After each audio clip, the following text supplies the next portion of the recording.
Hello YouTube, flashlight enthusiast here. You might probably know that I'm not a fan of zoomy flashlights.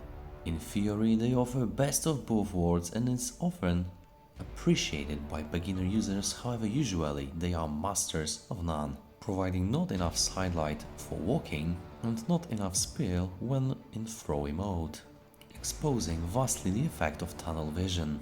Thanks to you and this channel, I had an opportunity to test a couple of zoomy flashlights, and one of these is the Brinyte ZT40 that I have a pleasure to review today. There are actually 6 different versions of this flashlight, including unbelievable infrared version. However, thanks to Brinyte I got 2 of them with white and green LED to show you, and if you are interested, make sure to check out the link below this video. This time something unusual and surprising, as we get the flashlight in this nice hard case with Brinyte logo, not only store but also make it a travel case. Inside there's a cutout space for flashlight, or even a spare battery if you will, and of course accessories including documentation, leaflet with new products, ZT40 manual, wrist lanyards with Brinyte logo and adjustable length, of course also USB to USB-C charging cable, and last but not least 2 spare O-rings in case you need a replacement. I can see already lubricated from the factory. Before operating, make sure to unscrew the tail cap and remove the insulation film from the battery compartment. The design of ZT40 is plain and simple, resembling ideal tactical or hunting flashlight shape. The build finish and quality is just excellent on this one, resembling the highest standard in the industry. What we get here is the nice knurling with no sharp edges yet providing good grip. We've got a one direction pocket clip with really stiff retention, tactical ring integrated with the design with lanyard attachment here. We've got also lanyard attachment here on the tail cap as well on one side, so this flashlight definitely can tail stand without any issue. We've got adjustable focus here, so you rotate the head and you make the focus, so you can do it easily with one hand without any issue. This is not a LED laser type of focus that you just move it up and down, but rather have to rotate it. However, it does go quite smoothly and you can do it with one hand easily. One thing I noticed is the focus mechanism get looser over time. As I use the white one more often, the green one still is quite stiffer and it's hard to use it with one hand. However, the white one, I can use it with one finger without any issue. To access the battery, you have to unscrew the tail cap, revealing a nice set of unanodized threads with O-ring present. Here we've got a quite good looking spring and contact. As you can see, there is a double tube design here, and down there is also a spring, quite shorter than the one in the tail cap. In the package we've got a 5000 mAh 21700 cell with Brinyte logo, but also a USB-C charging port here. As you might expect, way longer than a standard unprotected battery. Surprisingly, it works with unprotected cells as well.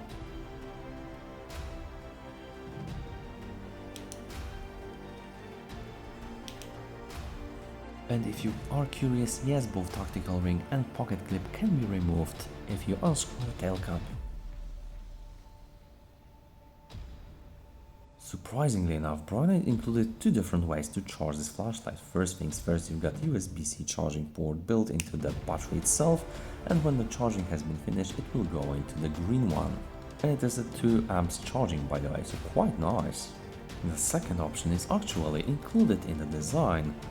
Here you have to unscrew this ring to reveal a USB-C charging port. Here when you plug in your USB-C charging source, you will see the charging indicator underneath, with red being charged and green when the charging has been finished. You can see charging times right now on the screen. What is quite interesting, it also acts as a battery indicator. When you turn on the flashlight, you've got 4 different stages of green, orange, red and flashing red for the first 5 seconds of runtime. However, it is only visible when the ring is unscrewed to reveal the USB-C charging port. For a quick glance it is okay, however I wish it was visible without exposing the USB-C charging port. The UI is really plain and simple. We've got one tactical style switch, so we can have momentary on or constant on when you fully press the switch and you press it again to turn off the flashlight. We've got only two modes here, so one is high and the other one is low, and you cycle by either clicking or just half pressing quickly. There is no mode memory, so by default it turns on the high mode, and there is no strobe as well, which I think should be included in the tactical/hunting style flashlight. Despite threads being unanodized, there is a function of physical lockout if you unscrew it properly. I can see on the website that there is an optional remote switch accessory that can actually increase and decrease brightness from 2 to 100%, which might be quite an interesting option. Here are my lumen measurements for the white version of ZT40 and now for the green one. If you need more time, feel free to pause the video. The ZT40 uses the SFT25R high in the white LED version, and surprisingly enough, Opal showed around 8000 Kelvin and 70 CRI for that. In maximum focus it does go down to around 7000 K, however still definitely on the coolish white side. There is a yellow ring visible at the side of the spill, which is standard for zoomy flashlight and you really cannot eliminate that. What is, however, worth emphasizing is that the beam quality is just excellent and smooth without any artifacts. Only in maximum focus you can see the shape of an LED. However, annoying, it is only on the white wall and not in the terrain in practical use.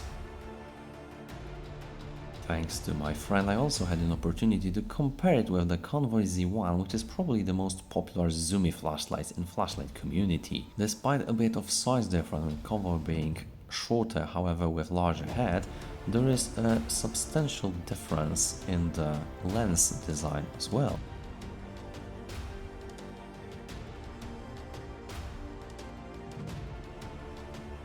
Resulting in completely different beam pattern. While Brinyte provides a broader spill in minimum focus and definitely gives you brighter illumination in front of you, Convoy somehow managed to make the SFT25R high focused a bit more and provides a better throw. The lens is bigger, so it might be partially thanks to that. However, in the minimum focus it does provide some artifacts in the beam, especially in the center, and definitely way more visible tunnel vision if you ask me.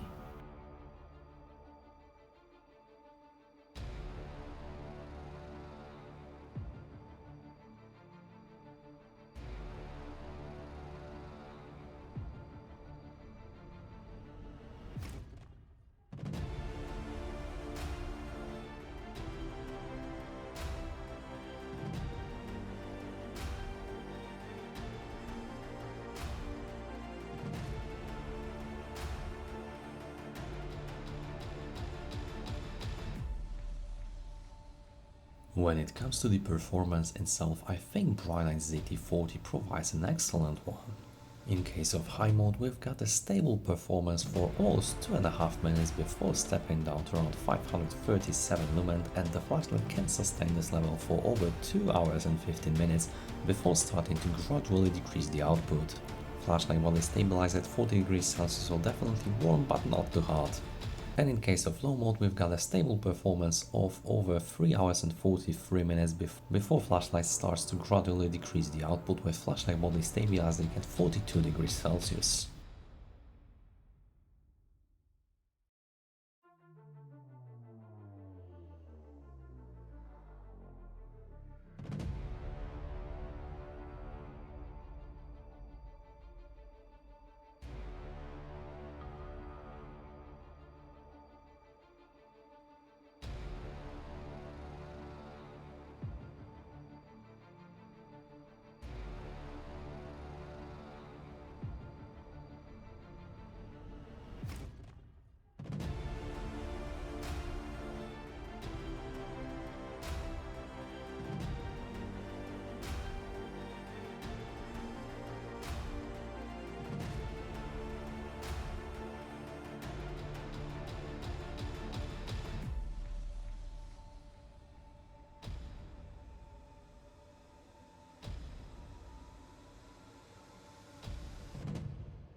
So one comment on the green version, I wish it was a little bit more powerful. With 500 lumens in high mode, it is definitely on the dimmer side of the flashlight these days, and while the white one provides quite good illumination in different scenarios, I feel the green one is just underperforming because of sheer brightness.